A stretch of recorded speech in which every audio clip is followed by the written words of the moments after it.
Monday Night Raw. EP.1 a Total Extreme Wrestling 2020. It is the first Raw after the Royal Rumble. What the hell is going to happen? Nobody knows, well, apart from me, because I booked the shit. I don't know. This guy doesn't know, so you've got the experience of watching it. It's a fan. How's that feel? Well, as long as it's better than real life, guys. We're not going to waste any time. We're going to get stuck in. One thing I want to point out is we did book it to be in the... What arena did we pick? The SNU. The SNU, this one here. Select this venue. SNHU. There you go. That's where it's supposed to be happening tonight. So hopefully enough fans turn up. We're expecting 10,741 fans. Not quite a sellout, but pretty close. Anyway, here we go. First Raw of the series. Yes. Right, so I've got a couple of pre-show matches that nobody cares about. Yeah, So you're fucking damn right. Nobody cares about, man. right, so and a pre-show bout that had little heat and embarrassing wrestling. Jesus Christ, we're off to a good start here. Peyton Royce defeated the jobber, Dana Brooke, in 5 minutes, 33. Is her finisher the bitch kick? No idea what it is. It must be kicking a bitch, I guess. I don't know. Anyway, have you called it that, or is that the actual? No, that's what it must be called. I don't know what it is. So the game actually will say that that's what they won with. Yes. So we can't actually book the ending. Well, we can, but it's like I say pinfall. What are you on it? No, I said pinfall. I didn't ask. To say we want Goldberg to jackhammer someone through a table, will actually say that. Well, I mean, I think you need to book it that way. Like, Jesus Christ! Yeah, I mean, it's a pre-show match between Peyton Royce and Dana Brooke. Well, I got a segment rating of 50. Well, that's us humped. Peyton Royce, that was pre-show, so I don't think this really counts. 53 in-ring performance for Royce, 44 for Brooke. Peyton Royce got a bonus for charisma. Tyson Kidd apparently did good work as the road agent. He's a cool guy. Peyton Royce was penalised for inconsistency. Dana Brooke was penalised for not being a very good babyface.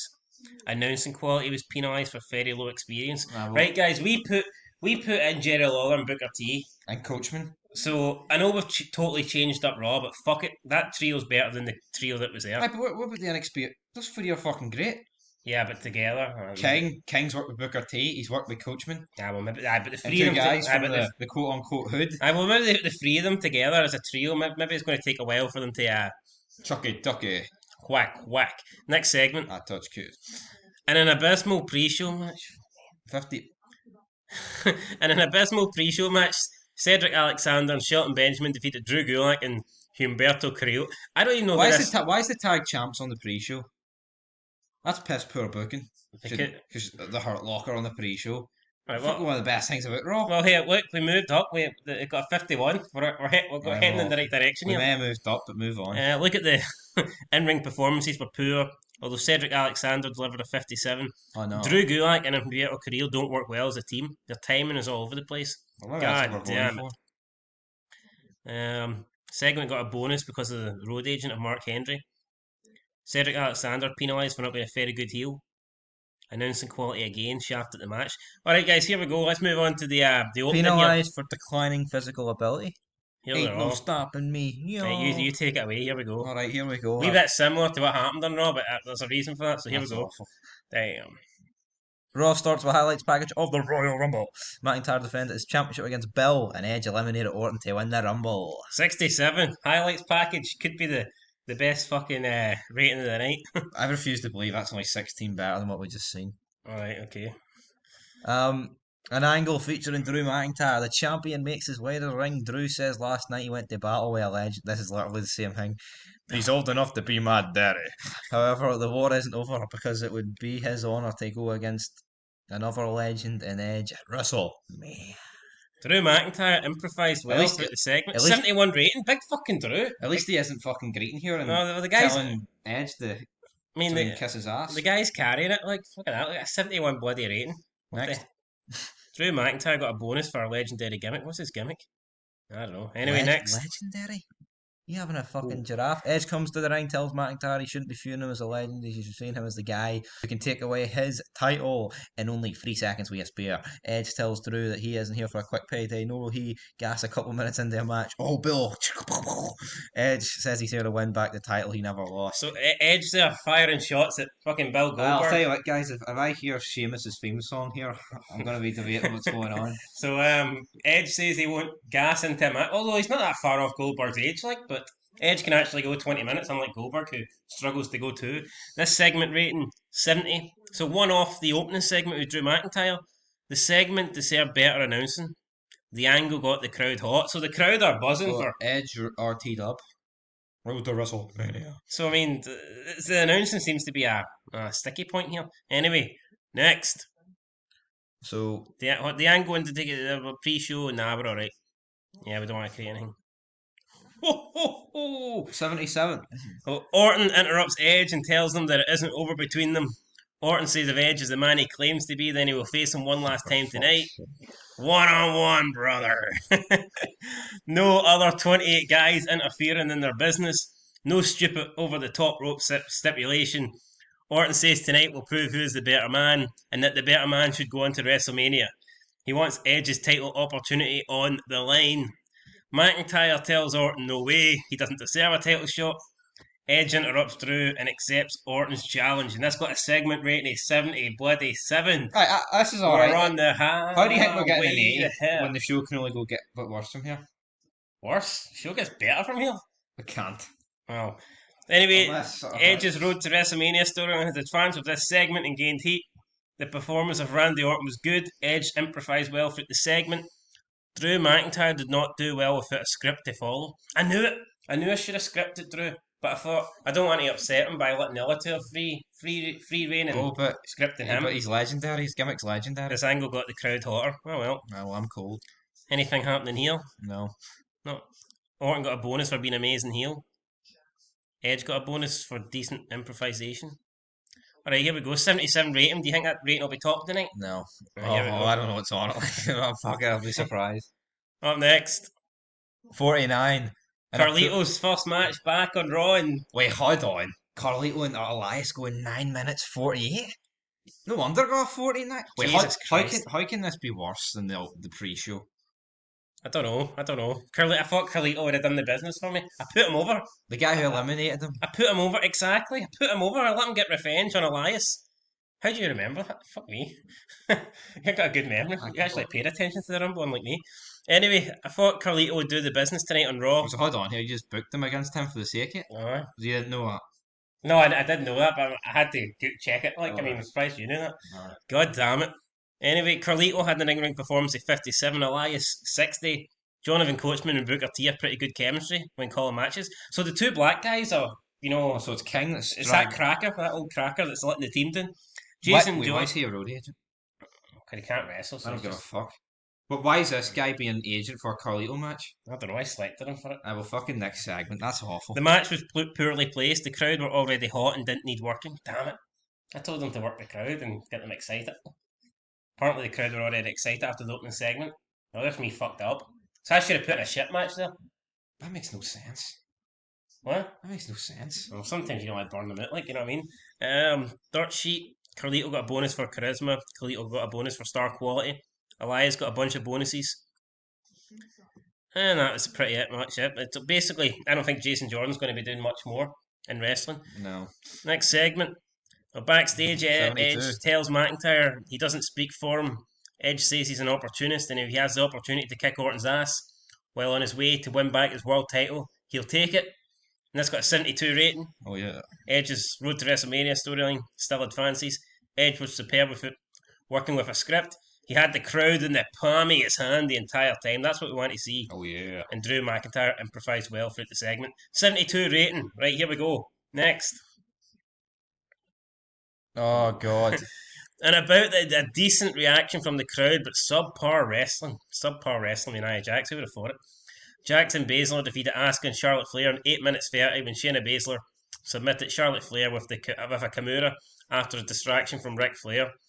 Distraction via TV package Titan sort of thing. Anyway, Jax and Baszler make defense number 1 of their tag titles. 57 rating. I mean, not a lot to say here. Nia Jax was really off her game tonight.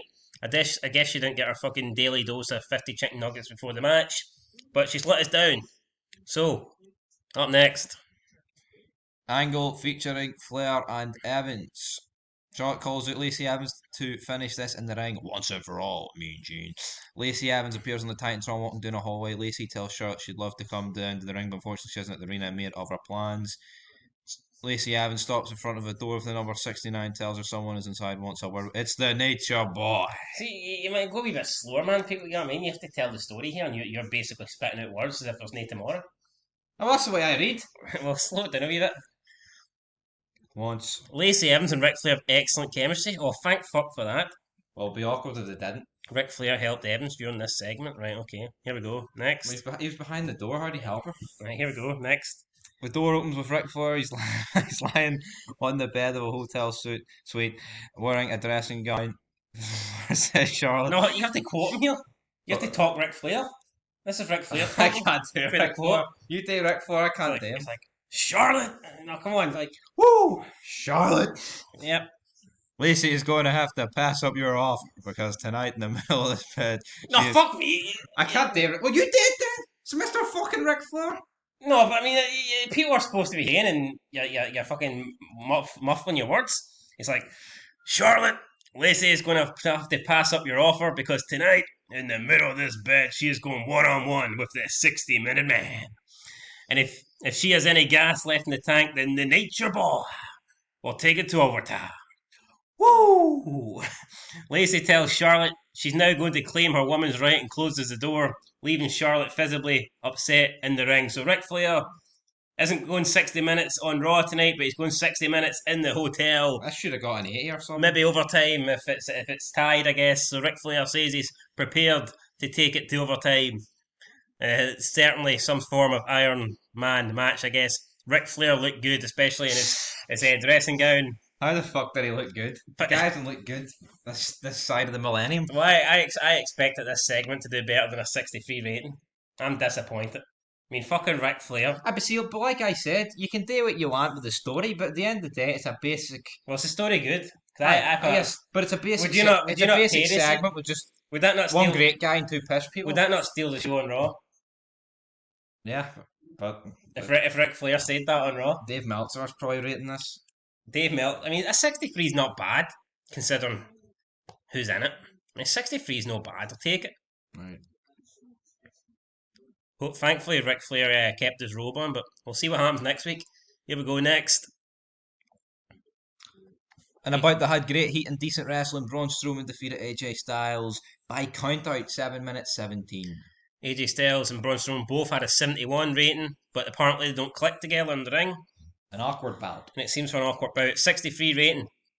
So it appears Styles just bottled it. Yeah, couldn't handle it, and he's like, I don't want my ass kicked tonight. But do we really need to read all this shit out after every match? Well, there might be something important. Like what?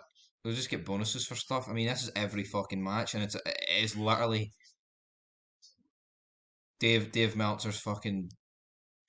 AJ Styles was penalised for declining physical abilities. Oh, he's 40. God damn it, he's getting old. Well, they're all getting old. Who's on this roster and young?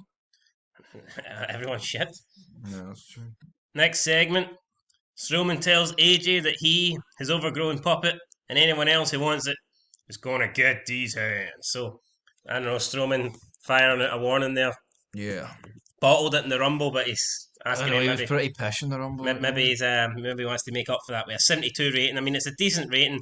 I don't know how Strowman telling AJ he's going to get these hands is better than Ric Flair in a dressing gown, saying that he's going to go 60 minutes with Lacey Evans. But like I said, they're not taking that. It's not like the game takes that into consideration. Well, I'm taking into consideration. I think Ric Flair was shafted. He was. I mean, I think Ric Flair should have been given. That's the way they fucking 90, like. But here we go. Next segment. Are we into the second hour yet? Yeah. Jeff Hardy defeats Andrade. And about that decent reaction from the crowd, but subpar wrestling. Fuck, a lot of the tonight has been subpar wrestling. 7 minute 42 twist of hate. Twist of hate. Basically, I just wanted to get Jeff Hardy on the show. I had nothing for him.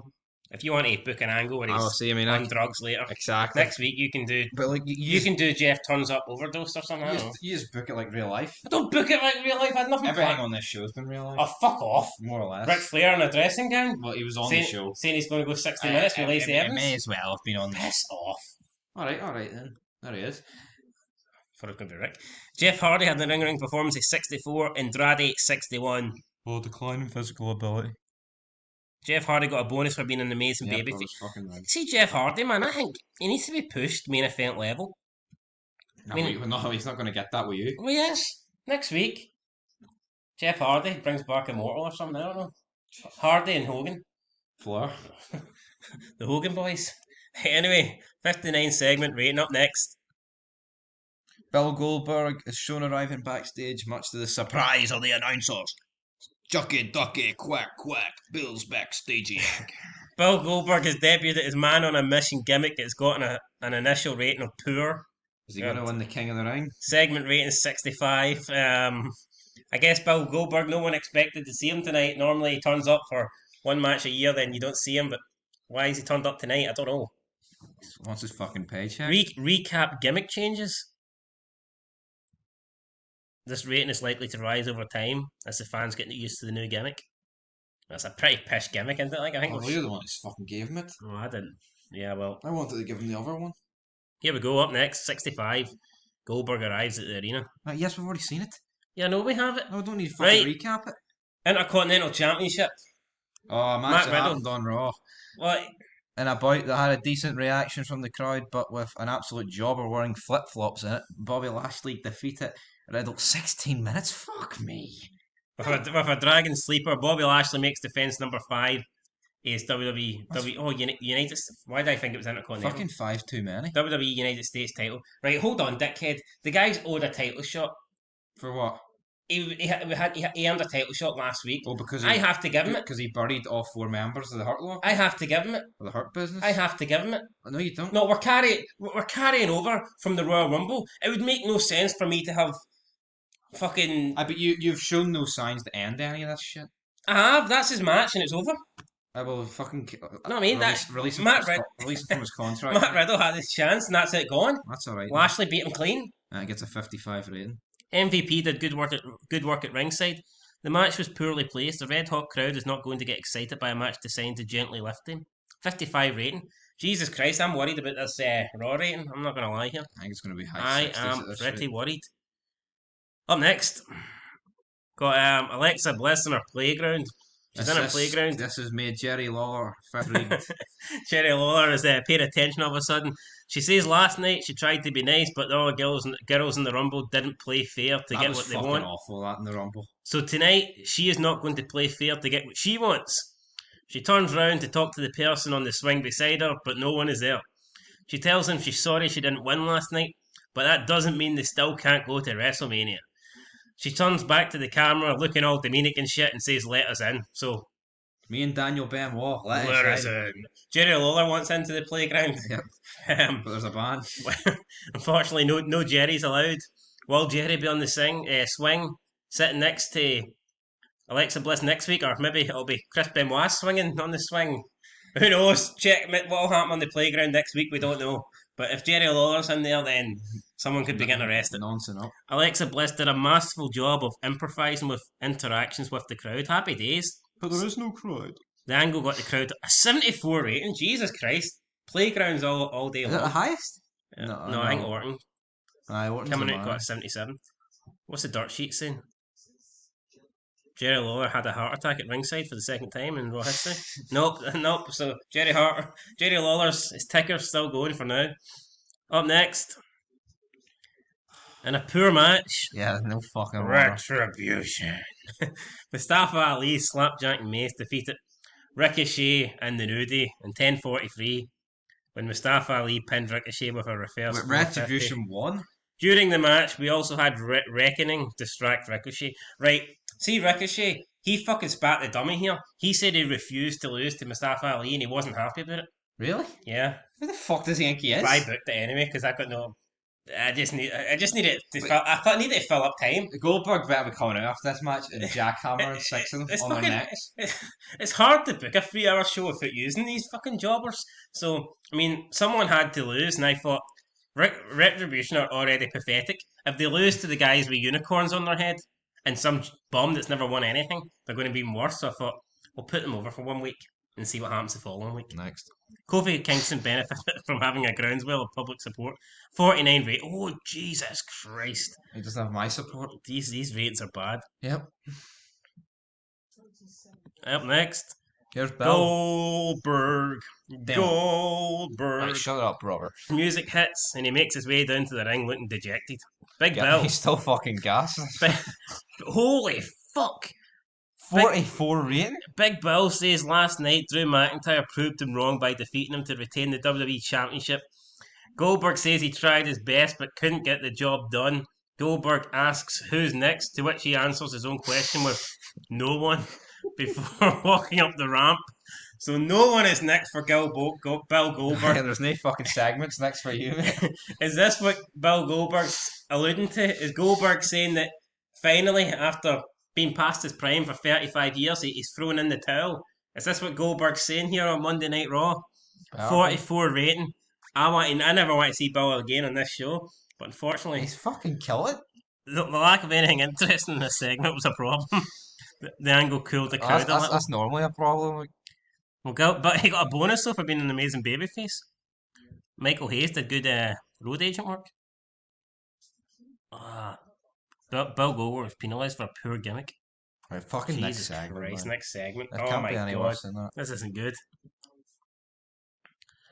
Up next, with Miz and Morrison backstage with Charlie Caruso. Miz holds his Money in the Bank briefcase high in the air, and he says he waited patiently to cash this in.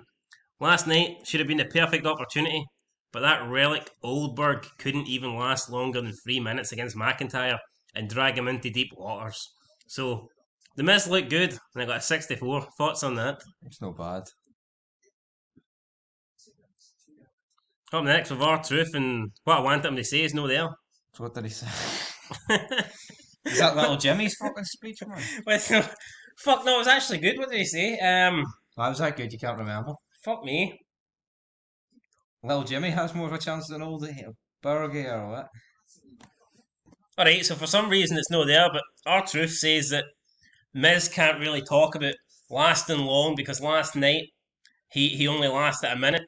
R-Truth says that Maurice might be okay with the Miz lasting a minute, but in the Royal Rumble, a minute isn't a long time. Miz is looking like pretty pissed off and kind of becomes threatening towards Truth, and Truth starts getting skeptical, and he's like, don't you be thinking about cashing in that Money in the Bank for my 24/7 title? Which fucking why the Miz would want, I don't know. But R-Truth gets paranoid, and he thinks that the Miz is about to cash in his briefcase, and he basically runs down the corridor. And so, I mean, decent segment there for Truth, I guess. I mean, 68. A nice wee joke. I feel like it would have been a lot better if the writing was in, aye. But yeah, 68's no bad. Well, I mean, he is right. Like, how can the Miz? Basically, Miz is slabbering that Goldberg couldn't get a longer match out of Drew McIntyre, so he could cash in his Money in the Bank. But the Miz only lasted a minute in the Rumble. Oh, I get that. And then R-Truth makes a whole comparison to Maurice and a minute not being a good score or time. But here, 68 rating's not bad. But why did you need to recap that? We all got it. Here's retards.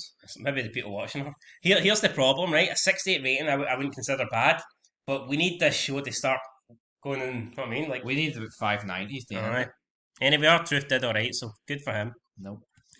Up next, in a decent match, Drew McIntyre and Sheamus defeated Miz and Morrison in 14:27 when Drew McIntyre pinned the Miz with a Future Shock DDT. And this got a rating of 63. God damn it. I mean, like, what can you do here? You've got the champion, you've got Sheamus, you've got the Miz and Morrison, and they can only deliver 63. Well, this ain't very good because, I mean, there was no hype package for this match. We didn't even know Sheamus was on the show. No interaction with McIntyre on prior build. Just pish. Sheamus is a bum. How much fucking segments do you want to make it? Oh well, next. Bill Goldberg. Up next, so as Bill Goldberg is leaving the arena, he comes across MVP and Lashley. MVP tells Goldberg that even though he didn't look great last night, perhaps if he was a member of the Hurt Business, then he'd be wearing gold around his waist just like his man, Bobby Lashley. MVP tells Goldberg that when you're part of the Hurt Business, everyone is next. Goldberg tells MVP he wouldn't fit in, which annoys MVP. MVP asks Bill if he doesn't like how they look. MVP asks him if he doesn't like the colour of gold, or perhaps even it's the colour of black. Make it ghetto, make it gangsta. Lashley steps in and tells Goldberg he wouldn't fit in because he's a loser and you're an old man. You're an old cracker. And this only got a 53 rate. I don't think that's fair. 53 rating I know. for fucking systemic racism here. You got MVP. On the good side, You know what I mean? You've got MVP here running down the old white man, and it only gets a 53 rating. it should be getting a 99. Next, Anyway, who's next for the Hurt Business storyline has started with this segment? nobody. God damn it, man. Fuck. Right, next. Main event time. Jesus fucking Christ. What's a 59 rating? In a superb match, Edge defeated Randy Orton in 1955 by pinfall. During the match, we also had Alexa Bliss distract Orton. So the exact same as real life. Wait, how did this get a 59 rating? Edge had an in-ring performance at 81. Randy Orton had an in-ring performance at 88. The Return of the Fiend storyline has started with this segment. Edge and Orton have great chemistry. Jonathan Coachman and Booker have pretty good chemistry when calling matches together. Edge was visibly tiring towards the end. Maybe 19 minutes and 55 seconds was too long for Edge. No, but he did 60 minutes in the Rumble. I don't understand how that was so bad. Oh my god. Next week then. And anyway, as we finish the show... what are you going with? Oh. Edge celebrates after the match before Orton drops him with an RKO out of nowhere. Orton's favourite kind of move. So Orton lines up the punt and Edge, but the lights flicker and all of a sudden, like Alexa Bliss in the corner, similar to Edge, laying down on all fours, waiting to receive the punt. Orton changes his focus attention towards her, attempts the punt, but then again the lights go out momentarily and she's vanished. So Orton turns round, he's going to go and punt Edge again, but as he runs across the ring, McIntyre steps in out of nowhere, connects with a Claymore, kicks Orton in the dome to save Edge. It's Raw finishes, and this gets a segment rating of 70. A couple of storylines have advanced. Alexa Bliss improvised well through the segment. The segment deserved better announcing, but the angle got the crowd hotter. Alright guys, I'll be honest, I was expecting a much better show here. I thought some of this stuff was good. That's why you need me. Ric Flair, the Hurt Business and racism, fucking R-Truth. I know, but... taking the piss out the Miz. And what do you get? Are you retarded? We get a good Edge and Orton main event. It's for who's in the segments. It's nothing to do with what's actually happening in the segments. Well, no shit, but here I'm trying to create a wee bit of fucking... That's alright, but just don't question the fact why the ratings are pish. I mean, to me that's a good show. To me that's better than any Raw I've watched in 5 years. I mean, I get your point, but it was very similar to that, Raw. But you did everything right. Yeah, well, I'm trying. It's like Stone Cold would say. I'm trying to make chicken salad out of chicken shit. Aye, and all you've made chicken. Anyway, here we go. Segment end of show rating. What are you going with? I'm going to go with a 63. Well, keep in mind it's not a combined average of your ratings.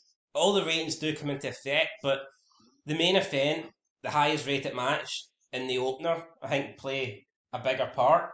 Yeah. So I'm going to say this show gets I'd probably take a 68. Fuck off if it gets that. No way does it get that. Here we go. End the show. 58 overall? Jesus Christ. This show lost its popularity in 45 regions. The general feeling is that WWE don't have enough interesting storylines going on. That's one way to put it. Jesus Christ. 58 overall, man. What? Hold on here. That can't be right.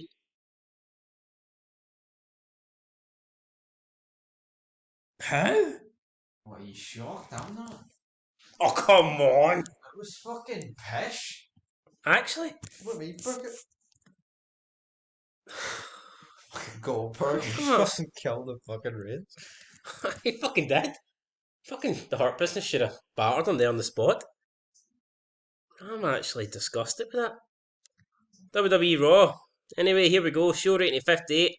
10,676 in attendance. Overall, it got a 3.13 rating. 2.3 million viewers. USA Network got a 2.03 TV rating with 1.5 million viewers. 1.5 million viewers. Well, guys, there you go. That's it. Interesting end there. I guess we're in the twos in terms of TV rating. That's for a week. I guess that's got to be something. What's happening? Well, let's see what the storylines are ranked as at the moment. In terms of heat, Edge's road to WrestleMania, it's got a 69. The Father versus daughter, Ric Oh. Flair, Charlotte storyline's got a 57. Yeah, Return of the Fiend, oh my god, 56. I mean, how can it have 56 when the two segments combined would average it at like 65? I know. And who's next for the Hurt Business? 53. God damn it. Because with Carlito's involved in it. Oh, well. Next week, guys. I'm booking next week. I'll be honest, guys, I'm very disappointed with that. I think there was at least 4 or 5 really good things on that show. And I'm gutted. I'm not going to lie. I am fucking gutted. Any news here? Drug test fees, total cost of drug testing at 23,000. Right, next week, storyline with Jeff Hardy, drugs has to happen. I'm doing it. WWE Raw and Feud Fucking- figures. The show kicks off with Jeff Hardy in the middle of the ring, table, strapped arm, fucking big needle. USA Network are unhappy with the quality of last night's WWE Raw, which did not meet their minimum requirements. Sportsnet 360 unhappy, did not meet their minimum requirements. Fuck off. Fox 8 unhappy. Canal 5 unhappy. Bobby Lashley is feeling the effects of a grueling recent schedule and has asked that you take it into account when booking him so he can have time to recover.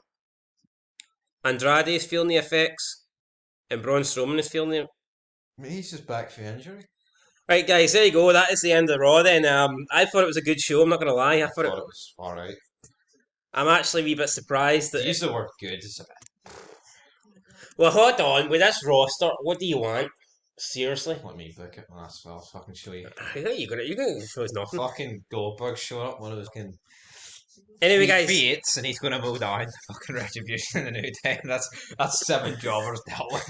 Anyway, guys, let us know what you think down below. Brock shows up with a hunting rifle, fucking picking them all off in the top tier. Let us know what you think. I'm gutted. I'm fucking gutted. This might be the end of the series. I might go and end my life. I might go and do a Benoit right now and end it all. That's it. Fucking end it. Till next time. Peace. Right, next week. Start. No, hold on here. It's for you to say some of that stuff wasn't funny. It was. Right, Brock returns next week. Brock's schedules. Oh, he's back. Fucking 10 million one out. Well, Goes back, double barrel shotgun. fuck Caps off. every fucking nigger. Have you got anything to actually? You're not watching Chelsea again? For 500 fucking pounds? Wait, have you not got nothing to add? What? Hey, what about SmackDown? You book. I'll do next week's shows. You book. You said that wouldn't work. Fucking waste of space.